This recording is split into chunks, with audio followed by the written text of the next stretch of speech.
Refreshments happening here on the Daily Dose. My name is Robert here with my pal Paul, fellow Dollar Baby filmmaker and liaison, as he said, to the Dollar Babies being in, which I think is a minimal term for the great work because you did coordinate 25 films to being there, and that is hurting cats of its own. So thank you for your work in doing that.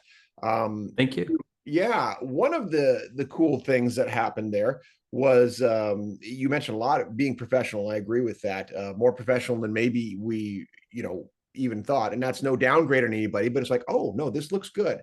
Um, you got to interview Mick Garris. I did. That was interesting. Wild. That was a wild event for me. So, So for those who don't know Mick Garris, why do you not know Mick Garris, first of all? Well, right. he's well known for many Stephen King adaptations, including the TV adaptation of The Stand, The Shining, and Riding the Bullet, which you saw for the first time. Fantastic. Yeah. Great. Then you interview him. So what was this like? Were you nervous? How did you feel about it?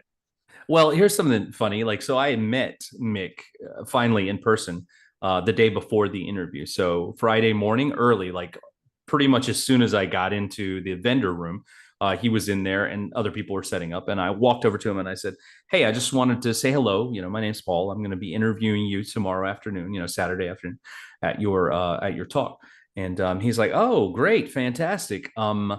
I want you to ask me a question, or let's see if you can ask me a question that nobody's asked me." I said, "Oh, okay, no pressure." And he goes, "Nope." He said, been 40 plus years of questions. Let's see how you do. And so I was like, "Oh, great. No pressure at all." No, he was very cool, laid back, down to earth guy, very funny. And For it those who was, weren't for those who weren't there, what was the question? It was an inside scoop you got from a fellow Dollar Baby filmmaker. Yeah. yes, that's right. So, the question itself was, I said, I've heard through a little birdie that you don't like wigs on actors, and he does not like wigs on actors. He made it known. He exploded. He was like, He "Oh, I fucking hate him." he did. He did. It was very funny. It was a fun moment. And it was a little bit off script for me because I was nervous. You're interviewing Mick Garris, like the master of horror. Somebody's been around in the industry for a long time. So I'm a planner guy anyway, so I have to write things down. And I had typed up all of my questions and stuff. That one was off the cuff because I was like, I'm going to get him with one. I'm going to get him. And it was a lot of fun. He had fun with the interview, and I think that we touched on some really good stuff over his career, as well as stuff upcoming in his career. Yeah, I certainly I know of Mick in many interviews and seen the movies and stuff.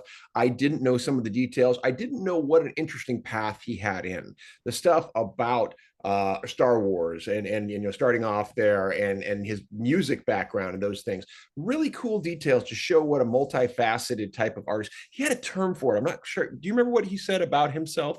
How because he kind of backed into being a filmmaker, really. Uh, Right. I can't. I don't remember it off the top of my head. Listen, I'm going to just tell you now, like I was super nervous, especially near the beginning there, so I was just like all over the place in my mind. So I missed what he said. No Um, worries. It I was mean, I just listened to what his answer was, but I missed the term is what I mean. all But you're good. right. He had a really fascinating way that he ended up in, sort of fell into the career that he's in, I guess, if you want to think of it that way. So that was great. Another thing that, again, kudos to you, the way you set up was our panel, our Dollar Baby panel. And you had the questions for us, which is a really nice way to co-run a panel, which what it brought forward for me is something I want to keep highlighting. This two sentence, two word each phrase that I use in my nonprofit that fit this weekend perfectly was you belong, have fun. And that's how it felt. And that's no small thing for you know, Dollar Baby, not any filmmakers who can be competitive, artists who can be competitive, and the opportunity to be on stage. I felt none of that up there. I felt a total brotherhood, and I think part of that is definitely thanks to you. Oh, thank you. And I like that you use the term brotherhood. And I absolutely agree that like the Dollar Baby filmmakers are this kind of unique, special sort of club of people who had an opportunity that not everyone gets to make a film, or even just write a script, because you don't have to make a film. It could be a play or whatever, but to create this thing from a universe that already exists in another medium, and we get to come play in that sandbox, and that's pretty cool. Early on, we were trying to decide how we would moderate this panel, myself and a man named Tim, who was on the committee.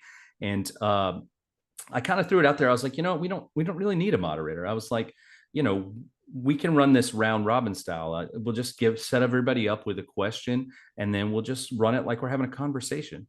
And I thought that that was the best way to sort of handle this, because I wanted to have that opportunity for everyone to shine. You know.